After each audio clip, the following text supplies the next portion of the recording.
Relativism को हमेशा तरजीह देनी चाहिए, तभी कुछ बात बनेगी। अब जैसे मैं एक बात कहूं, बाबा साहब भीमराव अंबेडकर कभी, माननीय सभापति महोदय, मैकॉले को हम काफी मैं समझता हूं तंज करके रेफर करते हैं, लेकिन कभी हम लोग को यह सोचना चाहिए कि दलित बहुजन चिंतक मैकॉले पे तंज क्यों नहीं करते हैं। वो क्यों मानते हैं कि मैकॉले ने कुछ द्वार भी खोले। मैं बाबा साहब की बात कर रहा हूं। बाबा साहब was of the view that India's future lies in western education and western institution.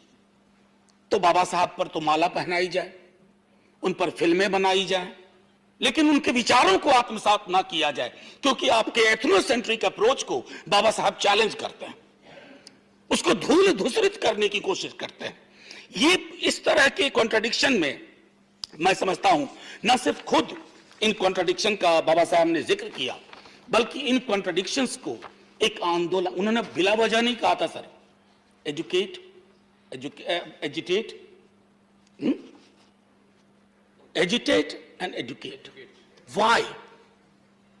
Because he knew the kind of education, जिस एक प्राचीन भारत का आप जिक्र कर रहे हैं सर, हर चीज जो प्राचीन होती है गोल्डन नहीं होती है।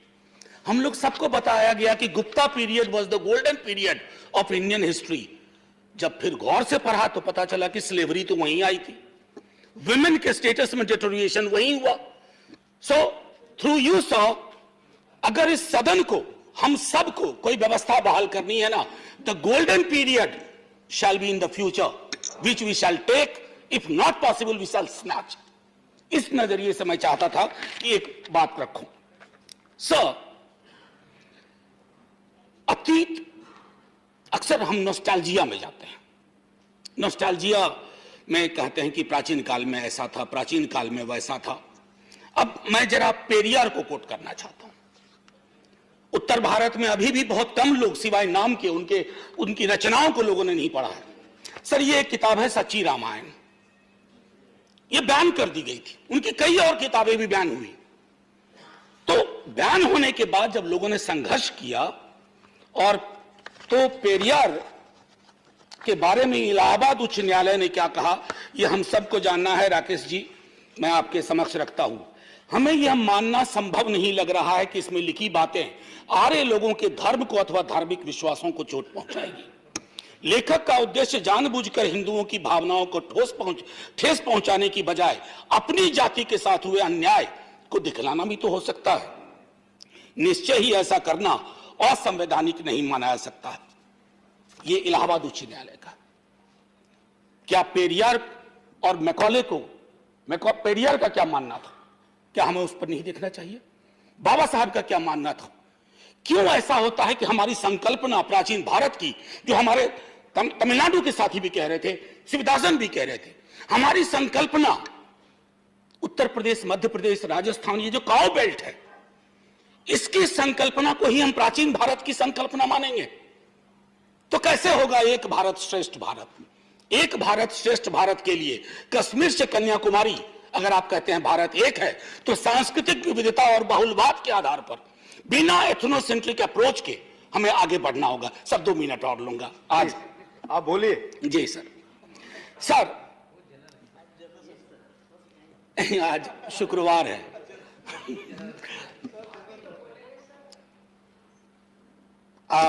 मैंने कहा ना कि अतीत की उल्टे पांव की यात्रा। अब एक चीज होती है क्रिटिकल पेडागॉजी सर। एजुकेशन के कई डिफिनेशन हो सकते हैं, लेकिन अल्टीमेट परिभाषा क्या है? Education should be an instrument for emancipation.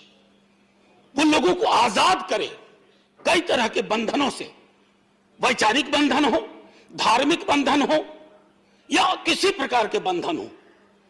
मैं 2 चीज रेफर करना चाहूंगा यहां आपके माध्यम से माननीय सभापति महोदय। 2 किताब, एक मणिमुग्ध शर्मा ने लिखी अल्लाहू अकबर, उन्होंने अकबर को कंटेम्पररी कंटेक्स्ट में उसको समझने की कोशिश की। और दूसरा हमारे जयराम रमेश जी हैं, the light of Asia, the poem that defined Buddha. मैं आग्रह करूंगा कि उसको पढ़ा जाए, इन किताबों को पढ़ा जाए, संदर्भ व्यापक होगा सर। हम तो कहते हैं वैश्विक दृष्टिकोण के हैं। विश्वविद्यालय में विश्व शब्द क्यों पहले आता है? ऐसे ही नहीं आता है यूनिवर्सिटी का अनुवाद विश्वविद्यालय। दर्शन वैश्विक होना चाहिए, साइंटिफिक टेम्परामेंट होना चाहिए, अन्यथा तुलसीराम को जो आत्मकथाएं लिखनी पड़ी वो ना लिखनी पड़ती, ओम प्रकाश वाल्मीकि को जूठन नहीं लिखना पड़ता, और रोहित वेमुला को दुनिया से जाना नहीं पड़ता। ये हमारी हकीकत है। मैं ये नहीं कहता कि शायद आपने ये हकीकत पैदा की, लेकिन पैदा हुई इस हकीकत को के खात्मे के लिए हमने साझा रूप से कुछ नहीं किया। हम कंफर्टेबल हैं इस हकीकत से, कंफर्टेबल हो गए।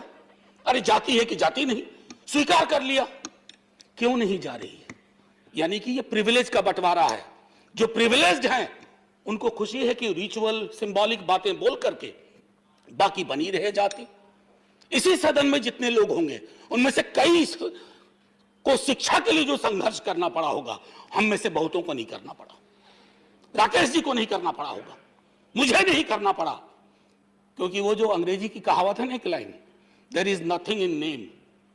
सर हम हिंदुस्तानी है, there is a lot in surname. नाम में नहीं है लेकिन सरनेम में सब कुछ है। सरनेम ही तय करता है कहां तक पहुंचोगे और कहां रोक दिए जाओगे। ये मैं कहना चाहता था। उसके लिए वैश्विक दृष्टिकोण, जैसे बाबा साहब अंबेडकर को आप माला पहनाएंगे,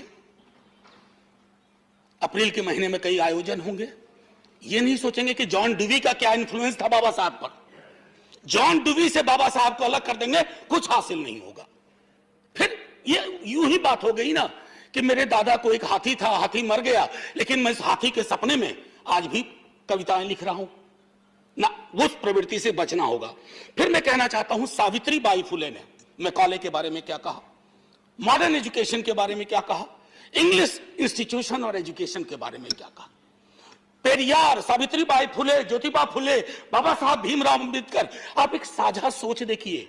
क्यों हमारे दलित बहुजन चिंतक उस तरह से नहीं सोचते हैं जैसा आप सोच रहे हैं, जैसा आपका रेजोल्यूशन सोच रहा है? कहीं तो लोचा है केमिकल। ऐसा क्यों हो रहा है? उसको एडजस्ट करने की जरूरत